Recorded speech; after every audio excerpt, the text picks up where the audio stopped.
कभी ज़िंदगी में कोई ऐसा वक्त ना आए किसी के कि जब बैठो महफिल में या वैसे ही और बैठ के सोचो कि कभी हम भी मुस्कुराते थे बेपरवाह अंदाज से, आज देखा है खुद को कुछ पुरानी तस्वीरों में। तो ये वक्त आने से पहले जो है ना, हम नज़रिया ही बदल देते हैं। सही है। तो बात कुछ ऐसी है कि कुछ काले बादल आएंगे पर झट जाएंगे। लोग कुछ ऐसे आएंगे जो बहुत कीमती सबक सिखा जाएंगे।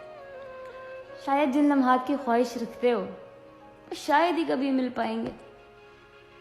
जिंदगी में पड़े मिलेंगे पत्थर बहुत रास्ते में, या पड़ेंगे तुम्हें पत्थर नाकामी की सूरत में, धोखे की सूरत में, बेवफाई की सूरत में, मायूसी की सूरत में। लेकिन मर्जी तुम्हारी है कि उनको रास्ते से हटा दो या बार बार उनसे ठोकर खा के जख्मी होते जाओ।